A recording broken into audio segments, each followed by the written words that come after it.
ya. Kalau nggak bisa bikin report, nanti hasil kerjanya mana? Ya, nggak bisa dibuktikan hasil kerjanya kan? Makanya kita harus bisa membuat report untuk safety. Banyak report yang akan kita kerjakan, teman-teman.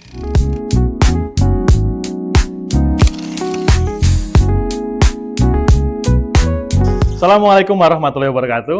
Kita melanjutkan video upskill yang sebelumnya, teman-teman, terkait dengan HSE Plan dan Report. Nah, sekarang kita bahas safety report. Nah, terkait dengan safety report, ya pasti memang ya ini bukti hasil kerja kita ya. Ya KPI kita kan harus ada reportnya. Ya bagaimana kita mempresentasikan, oh Pak saya sudah berhasil melaksanakan safety gitu ya. Reportnya mana? Kalau nggak ada report berarti apa? Ya omong-omong aja berarti ya. Jadi pastikan kita bisa membuat report. Kenapa kok kita harus bisa membuat report? Fungsinya apa? Pertama, ya kita bisa mengukur kinerja K3 kita. Misal, kalau kita punya standar SMK 3, contoh lah ya, mungkin kita punya yang 64 kriteria gitu ya. Sudah berapa persen sih kita berjalan? Ya, kita untuk mengukur itu. Kemudian untuk bahan evaluasi. Kenapa kok kita baru 64% ya? Contoh mungkin seperti itu. Kenapa kok kita baru 50% berjalan? 2 tahun nih. Kenapa kok baru 50% ya? Oh, ternyata budgetnya kurang, mungkin seperti itu. Nah, itu mengukur itu. Kemudian, kita juga fungsinya untuk report juga pemenuhan regulasi. Karena banyak report-report yang berkaitan dengan regulasi, teman-teman. Ya, apalagi kita orang safety. Ya, kemudian report juga untuk bahan pertimbangan manajemen. Bagaimana langkah-langkah perbaikan safety untuk periode selanjutnya. Ya, ini macam-macam fungsi atau kenapa kok kita harus buat report gitu ya. Oke, kemudian ya, bagaimana kita menyampaikan pencapaian kita kalau nggak ada report? Ya, pasti harus ada report itu sendiri. Nah, sekarang kita contohkan berbagai macam report. Nanti mungkin saya tambahkan, ya. Mungkin di luar slide ini ada. Pertama, kita report terkait dengan P2K3. Ada yang tahu berapa bulan sekali kita report P2K3? 3 bulan sekali ya, laporan triwulan. Kemudian ada report terkait dengan jam kerja, man hours. Wajib bisa, teman-teman nanti bisa koordinasi dengan HR, ya karena nanti terkait dengan absensi, lembur, dan lain-lain ya, ini masuk di sini, man hour, berapa jam kerja kita sudah di sini gitu ya. Nanti berbanding jam kerja selamatnya berapa, yang laka berapa. Ya. Kemudian report kecelakaan, ini report wajib. Kalau terjadi laka harus report, ya maksimal 2 kali 24 jam harus sudah dilaporkan ke pengawas tenaga kerja setempat ya. Kemudian ada report untuk kegiatan-kegiatan K3 sesuai dengan HSE Plan yang sudah kita susun sebelumnya. Ya misal kita triwulan pertama harus kegiatan ini. Jalan nggak? Nah kalau jalan kita reportkan di sini. Nggak jalannya kenapa? Kita reportkan di sini. Ya. Kemudian satu lagi, ya mungkin ini yang belum tertulis di slide ya. Report terkait dengan lingkungan. Nah ini regulasi LH ya. Report limbah. B3 maupun non B3, oh ini banyak sekali. Kemudian pengukuran lingkungan, ya fisika, kimia, biologi, psikologi, ergonomi, ini juga harus diukur. Ini juga report ya teman-teman. Yang punya ahli K3 Linker, nanti mungkin teman-teman yang ahli K3 umum, di sini baru punya 1 sertifikat, mau ambil lagi umpama ya untuk spesialis, terkait dengan lingkungan, bisa ngambil ahli K3 lingkungan kerja ini. Nah, kita bahas dulu terkait dengan laporan P2K3. Ini report wajib ya. Kalau kita nggak report berarti ada sanksinya. Ingat regulasinya? Silakan dibuka. Regulasi kalau nggak report P2K3 kenapa? Isinya apa kalau kita report P2K3? Teman-teman bisa download ya di website Kemenaker ada, di website Garuda ada kayaknya, terkait dengan format laporan P2K3. Ini ada formatnya ya teman-teman, kita nggak boleh ngarang sendiri nih. Sudah ada formatnya. Ya, tinggal kita download, kemudian kita isi. Isinya apa? Terkait dengan jumlah karyawan kita. Ya, yang perempuan berapa, yang laki-laki berapa. Kemudian kita punya alat apa saja yang kira-kira berisiko. Contoh, kita punya genset, kita punya hidran, kita punya boiler, ya, kita punya WWTP umpama. Kita punya apa lagi yang berisiko tinggi? Instalasi gas atau listrik mungkin, ya trafo, itu kita cantumkan di situ. Karena apa? Nanti harus bisa uji. Ya, atau alat-alat ya. Kemudian SDM kita punya orang yang punya CO boiler berapa, ahli K3 umumnya berapa, auditornya berapa, ya, orang damkarnya berapa, ini kita cantumkan. Kemudian terkait dengan kegiatan-kegiatan K3 kita. Ya, misal kita punya training, kita punya briefing, kita punya safety simulasi, ya, kita sampaikan dalam report P2K3 itu. Ya, kemudian juga pengendalian bahaya. Ya, kita punya bisa dibuktikan dengan dokumen JSA, teman-teman. Ingat ya, dokumen JSA bisa ya, wajib bisa. Orang safety harus bisa membuat JSA. Ya, mungkin saya nggak jelaskan lebih lanjut untuk JSA. Kemudian mungkin kalau di perusahaan ada program CSR, ya ada mungkin ke warga sekitar, mungkin ada beasiswa, ya atau mungkin ada fogging dan lain-lain, itu kita masukkan di sana. Kemudian setelah kegiatan yang kita kerjakan adalah plan 3 bulan berikutnya apa yang akan kita kerjakan. Kan reportnya 3 bulan sekali ya. Yang 3 bulan ini kita kerjakan apa, kemudian plan 3 bulan lagi apa yang akan kita kerjakan. Oh, satu lagi, terkait dengan man hour juga kita masukkan dalam report P2K3. Man hour, frekuensi rate, jumlah kecelakaannya, dan juga severity rate, keparahan kecelakaannya seperti apa. Apakah ada yang meninggal, apakah ada yang masuk rumah sakit, ya, dan lain-lain. Itu untuk P2K3, teman-teman. Wajib, kalau mungkin beberapa kota ataupun kabupaten sudah online ya laporannya ya. Sudah tinggal upload, yang mudah-mudahan website-nya nggak error. Ya, upload gitu kan, nanti buktinya kita tinggal download. Kalau memang yang masih manual, ya mau nggak mau, kita report, kemudian print, ya kita tanda tangan, ketua P2K tanda tangan, dan kita laporkan ke Disnaker setempat. Ya, jangan lupa minta buktinya.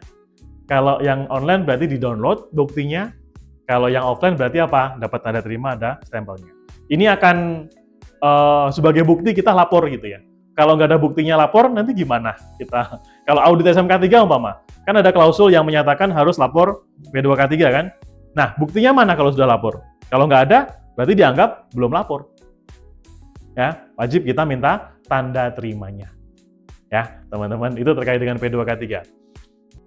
Kemudian yang kedua, kita harus lapor terkait dengan kecelakaan. Ini yang, sometimes kalau saya dulu, jangan sampai saya buat report kecelakaan, karena apa? Aduh, ada aksiden, berarti sudah ada korban gitu kan. Berarti apa? KPI kita sebagai ASnya juga turun, karena ada laka. Ya mudah-mudahan nggak fatality nih. Gitu ya, laporan kecelakaan. Jadi laporannya apa? Hasil investigasi, kita melakukan investigasi kecelakaan tadi. Ya, kenapa kita melakukan investigasi? Nah, agar tahu apa? Penyebab kecelakaannya apa? Ya, setelah tahu penyebabnya, kita perbaikan agar kecelakaan serupa tidak terulang kembali. Gitu ya untuk laka. Oke, kemudian ada laporan kegiatan terkait dengan HSE Plan tadi. Ya, yang sudah kita bahas, yang sudah kita kerjakan, mana yang bisa jalan, mana yang nggak bisa jalan. Yang nggak bisa jalan kenapa? Ya misal miskoordinasi, timnya nggak ada, budgetnya kurang, atau mungkin ada kejadian major ya, mungkin ada gempa bumi jadi kita nggak bisa laksanakan ya. Kemudian mungkin ada proyeknya stop sementara gitu ya. Kalau kemarin teman-teman mungkin yang ingat zaman COVID ya, di stop dulu proyeknya karena COVID, ya kita laporkan di sana. Ya, terkait dengan di timeline kegiatan. Kemudian pelaporan lingkungan kerja ya terkait dengan perlimbahan tadi. Ini jadi panjang teman-teman ya. Banyak yang kita laporkan terkait dengan lingkungan ya. Pertama, laporan kita terkait dengan bagaimana pengelolaan kita terkait dengan limbah B3. Kita perusahaan apa dulu nih? Kalau kita perusahaan penghasil limbah, ya berarti kita harus punya apa? Punya TPS. Yang di TPS B3 laporannya apa? Kita punya neraca TPS B3. Apa neracanya? Limbah masuknya berapa? Yang disimpan di TPS berapa? Yang sudah diangkut berapa? Yang sudah dimusnahkan berapa? Wah, ini panjang nih ya. Jadi memang ini harus balance, udah kayak akuntansi nih. Ya, terkait dengan limbah B3. Jadi antara yang masuk dan yang keluar harus ke-track semua. Ini harus ter-record. Ya. Kenapa kok harus ter-record? Biasanya kan teman-teman ada kunjungan ya dari pengawas lingkungan hidup gitu ya, datang untuk ngecek TPS B3. Yang dicek apa? Yang dicek adalah neraca limbah B3-nya tadi. Dan ini pun kita harus report ke Dinas Lingkungan Hidup, ya kalau limbah B3 per 3 bulan sekali. Ya wajib ya ini ya. Sometimes kalau kita orang K3 yang megang lingkungan, lebih capek ngurusin lingkungan ini daripada terkait dengan program-program K3-nya. Karena dokumennya banyak sekali.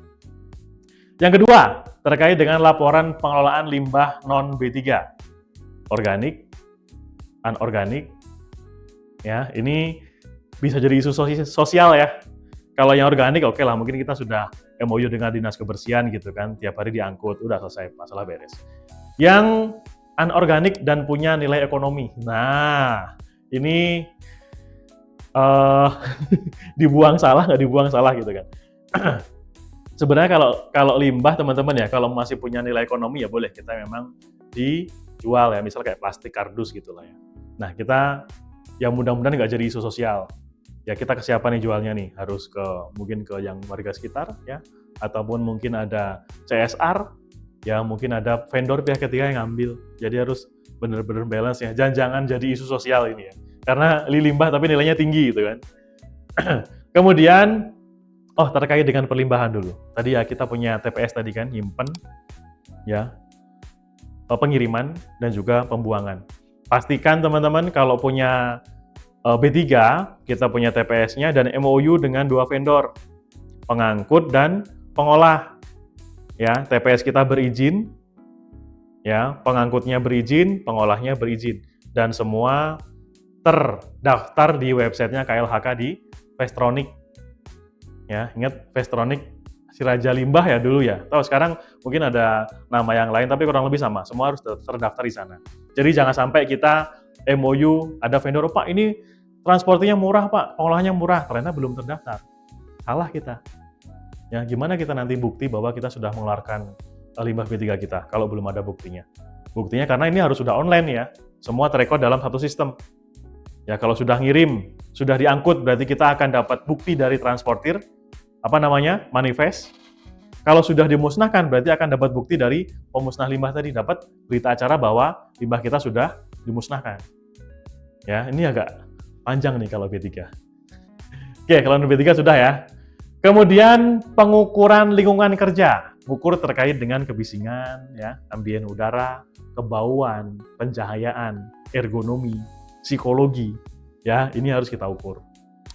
Perusahaan wajib menyediakan tempat kerja yang aman dan nyaman bagi karyawannya. Ya, makanya harus ada pengukuran ini nih. Yang ngukur siapa? Kalau mau simple, teman-teman bisa menggunakan lab lingkungan atau BJK3 untuk pengukuran ya. Pastikan si BJK3-nya terlisensi. Yang melakukan pengukuran ini harus sudah tersertifikasi sebagai ahli K3 linker. Alat-alatnya harus sudah terkalibrasi. Jadi kalau kita cari vendor untuk lab ataupun BJK3 untuk pengukuran lingkungan, pastikan kita legalitasnya itu. Kalau di luar itu, kita ganti vendor.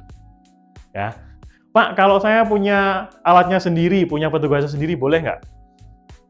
Boleh, ya, tapi datanya nggak bisa untuk laporan keluar, karena nggak independen datanya. Ya, data yang independen adalah dari BJK3 ataupun dari lab. Kalau nyari lab berarti yang sudah tersertifikasi KAN ya, teman-teman ya. Ya, yang sudah tersertifikasi KAN, KAN, kalau lab sertifikasinya itu. Oke, kemudian laporan-laporan lingkungan ini juga akan berkorelasi dengan izin lingkungan perusahaan teman-teman. Perusahaan teman-teman pasti punya izin lingkungan dong. Ya, entah itu AMDAL, UKL-UPL, atau RKL-RPL, SPPL, dan lain-lain. Ini kan wajib report per semester. Nah, dari pengukuran lingkungan ini, datanya kita bisa gunakan untuk report per semester untuk izin lingkungan. Nah, jadi sekali dayung, dua apa nih? 20 atau 2 negara, 2 pulau terlampaui, gitu ya. Jadi laporan lingkungan seperti itu. Oke, teman-teman, terima kasih. Kita akan ke... Assalamualaikum warahmatullahi wabarakatuh. Kita melanjutkan video sebelumnya terkait dengan HSE Plan dan Safety Report.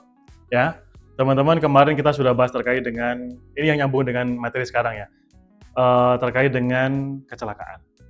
Ya, kemarin kalau terjadi kecelakaan, apa yang kita lakukan? Kita harus melakukan investigasi. Ya, tapi sebelum investigasi, tolong dulu orangnya ya. Jadi, umpama gini nih, ini sebenarnya hal-hal yang sangat tidak diinginkan oleh kita sebagai orang K3 atau orang safety. Pasti targetnya kita zero accident, zero PAK. Tapi apakah bisa seperti itu? Mudah-mudahan bisa. Tapi kalau emang ada kecelakaan, kita tahu langkah-langkah yang akan dilakukan. Itu ya. Kita mungkin saya ulas sedikit yang materi sebelumnya terkait dengan kecelakaannya. Ketika terjadi kecelakaan, ya berarti apa yang kita lakukan pertama? Tolong dulu orangnya. tolong dulu korbannya. Ya, kalau memang cukup P3K, P3K. Ya, kalau memang harus ada tindakan lanjutan, P3K kemudian kita rujuk ke rumah sakit untuk tindakan lanjutan. Kalau fatality ya nanti seperti apa. Kemudian setelah korbannya ditolong, ya, kita akan melakukan investigasi. Ya, memastikan bahwa nanti penyebab kecelakaannya diketahui, ini kenapa loh kok terjadi kecelakaan gitu ya. Kemudian diperbaiki setelah tahu penyebabnya ya. Oh, ada orang jatuh dari ketinggian. Kenapa? Oh, nggak ada akses untuk naiknya. Penyebabnya gitu ya. Baru nanti perbaikannya kita buatkan akses. Oh, orangnya nggak ada, udah pakai body harness tapi nggak dikaitkan hooknya karena nggak ada angkurnya gitu ya. Jadi kita harus buatkan angkur ataupun lifeline. Ya, ini penyebab-penyebabnya harus diketahui dengan detail agar apa? Tindakan pengendaliannya sesuai dengan penyebab kecelakaan. Ya, makanya ada proses investigasi. Ya, teman-teman. Ya itu ya, clear-nya investigasi ya. Wajib. Kalau secara regulasi maksimal 2 kali 24 jam kita harus sudah lapor ke Wasnaker setempat. Pak, kalau dalam 2 kali 24 jam kecelakaannya rumit nih, Pak. Jadi kita belum beres untuk investigasinya. Gimana? Berarti kita berikan informasi awal saja cukup. Oh, ada kecelakaan di sini, korbannya lukanya begini, penyebabnya perkiraan ini udah kita sampaikan ke Wasnaker setempat. Karena regulasi seperti itu, teman-teman. 2 kali 24 jam harus lapor. Untuk hasil investigasi, kita sesuaikan dengan kesulitan kecelakaannya nanti. Butuh investigasi yang cepat gitu ya, atau memang butuh waktu lama. Ya mungkin butuh mendatangkan teknisi dari pabrikan mobilnya, mungkin seperti itu ya. Itu kan butuh proses waktu yang lama. Gitu ya. Nah, dalam kecelakaan-kecelakaan tadi, kita akan buat laporan untuk statistik kecelakaan. Nah, itu akan kita bahas hari ini, teman-teman. Ini kita bahas terkait dengan analisa statistik kecelakaan. Isinya apa? Kita mau mempelajari bagaimana merencanakan, mengumpulkan, menganalisis, menginterpretasikan, dan mempresentasikan data yang mencakup kecelakaan kerja di tempat kerja. Ya, kecelakaan statistik ini berkaitan dengan kecelakaan yang dialami oleh pekerja yang berakibat kematian atau cacat, termasuk penyakit akibat kerja. Oke. Dalam statistik kecelakaan kerja, ya banyak data yang akan kita kulik ya teman-teman ya. Ada man hour, ya hitung man hour. Kemudian ada severity rate (SR), tingkat keparahan, dan ada frequency rate, jumlah kecelakaan. Ya kalau ada tambahannya mungkin ada FAR ya, fatality accident rate, ya SMR, standardized mortality ration.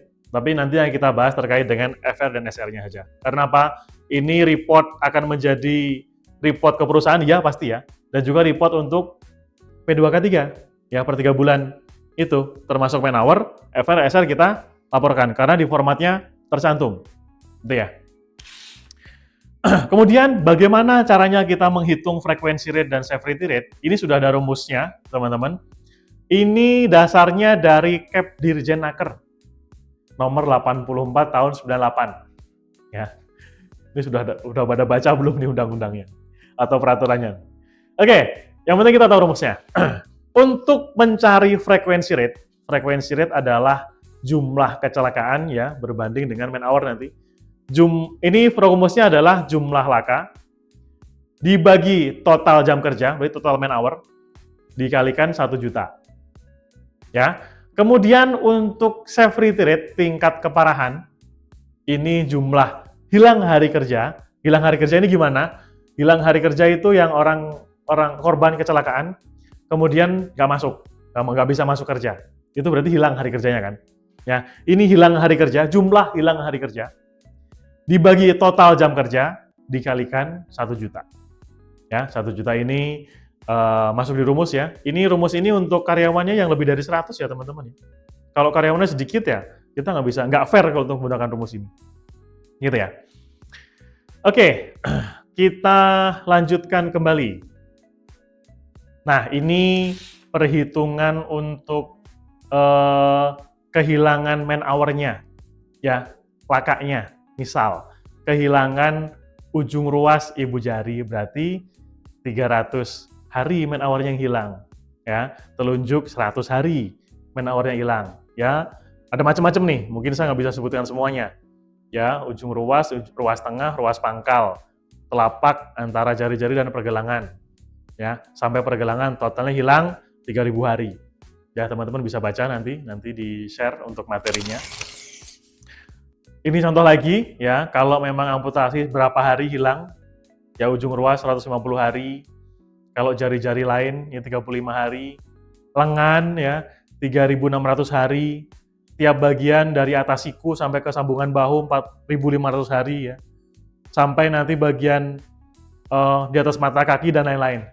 Ya, karena memang ini ada regulasinya ada di Kep Dirjenaker nomor 84 tahun 98. Udah pada lahir belum ini? Kalau Gen Z mungkin belum ya. 98 ini ya. Oke, teman-teman. Kemudian selanjutnya kalau memang ada yang sampai cacat atau meninggal. Ya, kalau hilang satu mata, hilang fungsinya ya, berarti udah nggak bisa ngelihat lagi. Satu mata berarti 1.800 hari. Ini ada aturannya teman-teman ya. Kemudian kedua mata 6.000 hari. Satu telinga 600 hari, kedua telinga berarti 3.000 hari. Lumpuh atau meninggal, lumpuh total 6.000 hari, meninggal 6.000 hari. 6.000 hari, sorry, 6.000 hari. Nanti kalau kita ngitung FRSR berarti ikutnya ini ya, kalau emang ada yang meninggal gitu ya. Tapi kalau yang masuk rumah sakit, nanti kita hitung harinya. Dia nggak masuk kerja berapa hari. Ya, kalau sudah meninggal ya sudah kita hitungin 6 hari, 6.000 ini ya. Misal ada satu laka meninggal, ya sudah, severity rate-nya kita cari hilang hari kerja 6.000. Ya, kita masukkan dalam rumus nanti. Oke, ini contoh teman-teman, perhitungan untuk frekuensi rate dan severity rate. Di sini PT XXX punya 700 tenaga kerja. Sehari 5 hari kerja dan seminggu 5 hari kerja dan sehari 8 jam kerja. Kemudian dia punya data kecelakaan 6, banyak sekali. 6 kecelakaan periode tahun 2011. Ya, ada yang meninggal 1, ada yang cacat mata sebelah kanan. Ya, bahan kimia 1 orang. Kemudian 2 orang cacat kaki sampai pergelangan 2 orang ya. 4 orang mengalami cacat tangan sampai pergelangan, 5 orang dirawat di rumah sakit ya masing-masing 10 hari. Banyak ini lakanya ya. Oke, kemudian bagaimana kita ngitung FR dan SR-nya? Ingat rumusnya teman-teman ya. Kalau untuk FR atau frekuensi rate, di sini jumlah laka dibagi total man hour dikalikan 1 juta. Ya, kalau untuk severity tingkat keparahan, berarti total hilang hari kerjanya dibagi total man hour dikalikan 1 juta. Kita cari FR-nya dulu sekarang dari soal ini. Ya, di sini ada 6 laka. Berarti FR-nya 6 ya, dikali 1 juta ya. 1 juta dari rumus. Kemudian kita dibagi dengan man hour. Man hour-nya gimana nyarinya? Ini dicari periodiknya selama setahun, 2011. Berarti kita nyarinya adalah 700 karyawan dikalikan 5 hari dalam seminggu dikalikan 8 jam sehari. Ya, berarti dapatnya 40 itu seminggu ya. 40 jam tuh. Ya, seminggunya kan 5 hari kerja. Seharinya 8 jam kerja. Gitu kan, 8 kali 5, 40. Kemudian dikalikan 50. 50 dari mana? Ini kok nggak ada keterangan 50, Pak. Nah, kita anggap di sini dalam periode 2011, selama setahun, itu ada 50 minggu. Nah, gitu ya. Jadi kita anggap 50 minggu dalam setahun. Berarti gimana ngitungnya? 6 untuk FR ya, 6 total kecelakaannya dikalikan 1 juta dibagi total man hour tadi, 700 kali 40 kali 50 ketemu 1.400.000 jam kerja. Ketemulah 4,3. Jadi di sini diketahui bahwa pada tahun 2011 PT XXX terjadi kecelakaan kerja rata-rata 4,3 di setiap 1 juta jam kerja. Nah, satunya seperti itu teman-teman. Kemudian untuk SR, wah ini karena kecelakaannya beragam ya. Kalau kecelakaannya beragam ada yang meninggal, ada yang cacat, ada yang merawat rumah sakit. Ya, berarti kita hitung dari dashboard ini ya. Kalau yang meninggal berarti 6.000 hari gitu ya. Kemudian ada yang cacat mata tadi, satu mata 1.800 hari, ya, dan lain-lain yang pergelangan tadi ya. Kita sesuaikan dengan list peraturan ini. Ya, setelah dijumlahkan dari jenis silakannya, ketemulah di sini total hilang hari kerjanya. Ya, ada yang meninggal, ada yang cacat mata, ya, ada yang pergelangan kaki, ada yang pergelangan tangan, sesuai dengan list, ya. Plus dengan mana nih? Sebentar. Kita kembali teman-teman.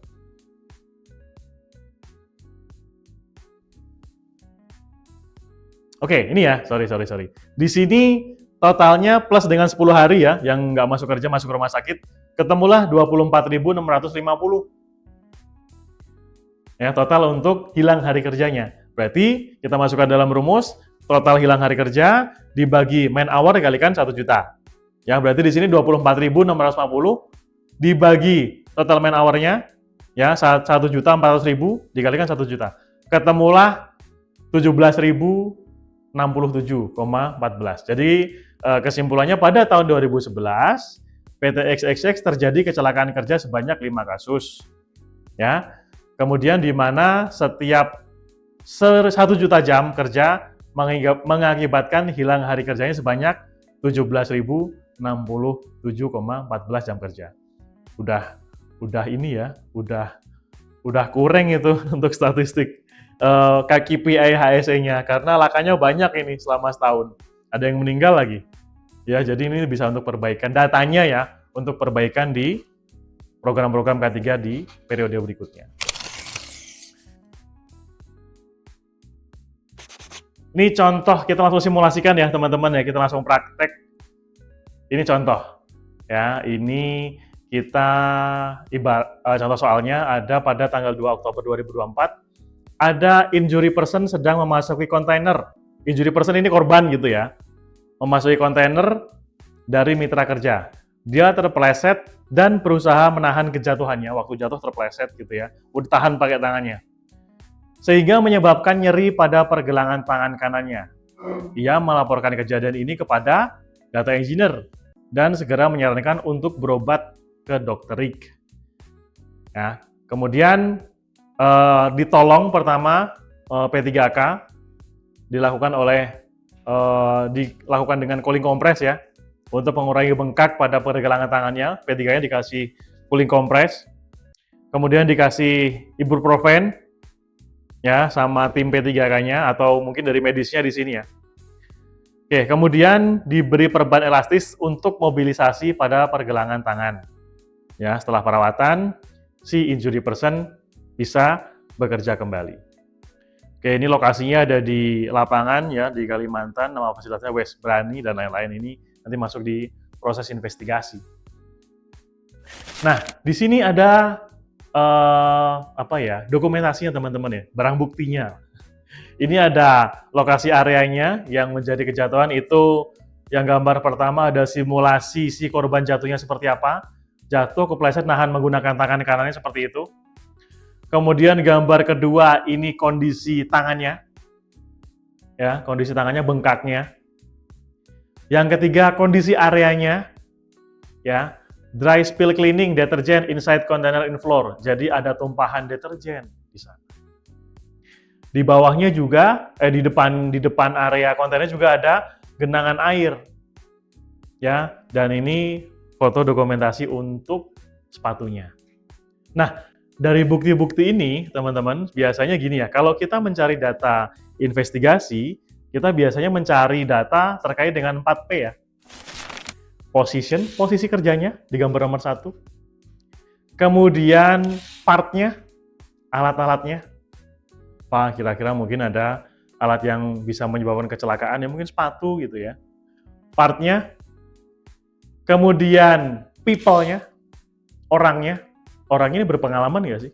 Sudah pernah training nggak sih? Familiar dengan area itu nggak sih? Ya mungkin bisa tamu ya, atau siapa kan familiar gitu kan. Terakhir adalah paper. Ada nggak dokumen kerjanya? Ada nggak JSI-nya? Kalau di sini ada genangan air, ada nggak checklist cleaning-nya? Ya, 4P yang dicari. Ada nggak data-data ini? Ya, kalau nggak ada berarti nanti bisa jadi salah satu penyebab kecelakaan nanti. Gitu ya. Oke, kalau kita lihat dari sini, teman-teman, berarti penyebabnya dari, kalau kita mungkin dari simulasi, kita ibaratkan dari sini saja lah ya, dari gambar ini aja. Jadi penyebabnya dari apa? Area kerja yang licin. Licinnya kenapa? Ada deterjen yang tumpah di area kontainernya.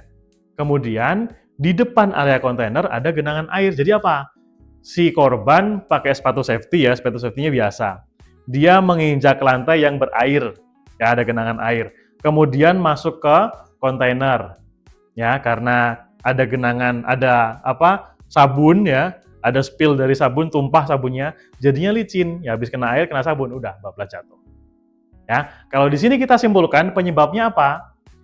Ya, area kerjanya yang berantakan. Ya, baik di dalam maupun di luar kontainernya. Di dalam berarti harus ditata ya, kabel-kabel nggak boleh berserakan. Sabun harus tempatkan pada area khusus. Umpama tumpah pun harus segera dibersihkan gitu ya. Kemudian yang di luar apa? Genangan air. Mungkin habis hujan. Rule-nya seperti apa setelah habis hujan? Mungkin ada pengeringan area, ya ada menggunakan serokan air ya. Serokan air atau ada PIC-nya khususnya siapa yang bertanggung jawab di area itu. Ya, ini. Jadi penyebab utamanya apa? Area yang nggak aman ya teman-teman ya, yang berantakan dan licin itu. Nanti perbaikannya apa? Perbaikannya berarti yang langkah untuk perbaikannya adalah merapikan area, ya, menyiapkan atau ada PIC khusus untuk kebersihan di area itu siapa yang bertanggung jawab. Jadi kalau memang ada area kotor lagi, ini yang ditunjuk, ini yang bertanggung jawab, yang si A yang bertanggung jawab. Ya, kemudian untuk preventifnya, jadi apa? Dibuat jadwal pemeriksaan khusus untuk area. Oh ada patrol, ya mungkin setelah hujan gitu ya, atau mungkin 3 hari sekali, atau kalau mau lebih detail setiap hari. Ya patrol kalau memang areanya nanti bisa jadi report temuan. Ya yang bertanggung jawab siapa? PIC area yang tadi. Ya ini untuk preventifnya. Untuk perbaikannya tadi harus segera dibersihkan, sabun dipisahkan tempatnya ya, area yang basah-basah kita keringkan. Oke, itu untuk perbaikannya, preventifnya tadi kita membuatkan patrolnya ada, jadwal pembersihannya ada. Oke, pastikan itu teman-teman, karena tujuan untuk kita melakukan investigasi adalah agar kecelakaan serupa tidak terjadi. Kalau sabun sudah kita pisahkan, area sudah dirapikan, ya, yang basah-basah sudah dikeringkan, ada jadwal pemeriksaan, ada PIC yang bertanggung jawab, ya, dengan langkah-langkah ini gitu kan, kita upayakan agar kecelakaan serupa yang nanti tidak terjadi kembali. Sudah kita close di sini. Gitu ya, kita fungsi investigasi untuk itu. Oke, kita lanjutkan. Kemudian dari hasil investigasi, apa yang kita lakukan? Jangan cuma sekedar investigasi, nanti ditumpuk. Ya, nggak jadi apa-apa nanti.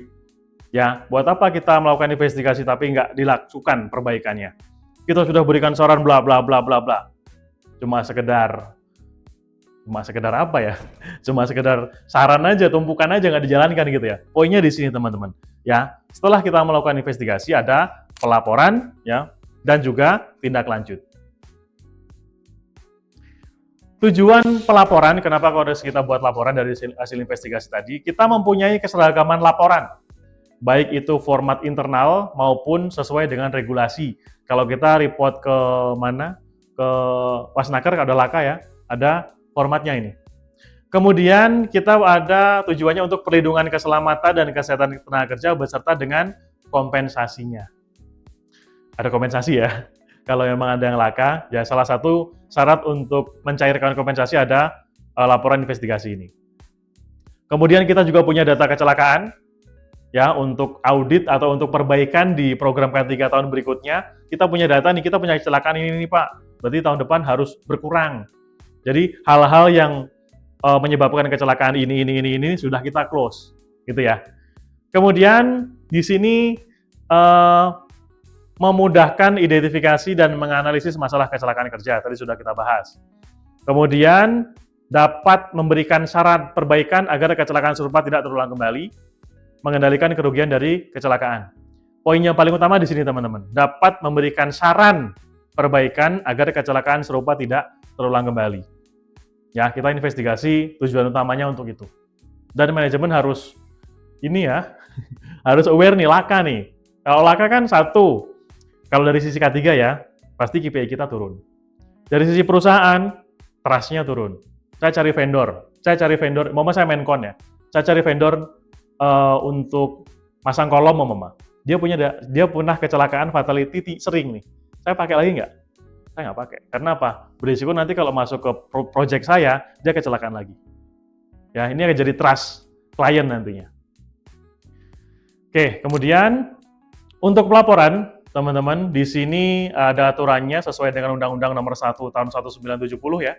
Di sini perusahaan atau pengurus diwajibkan melaporkan tiap kecelakaan dalam tempat kerja yang terjadi yang dipimpinnya pada pejabat yang ditunjuk oleh Kementerian Tenaga Kerja. Ya ini ya, wasnaker setempat lah ya. Gampangnya seperti itu.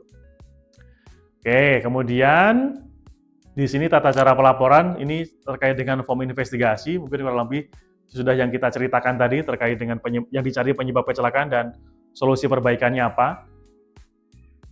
Kemudian tindak lanjut, ya kalau sudah buat laporan harus ada tindak lanjutnya. Sekali lagi tadi saya ulangi, jangan sampai laporan sekedar laporan. Di sini ketika kita membuat laporan pasti ada rekomendasi tindakan untuk perbaikan atau koreksi ya. Kemudian koreksi ini ya harus kita sampaikan kepada dua ya, satu kepada manajemen, ya, yang kedua kepada disnaker setempat tadi. Ya, mereka harus tahu, tapi yang memperbaiki nanti ya manajemen perusahaan. Ya.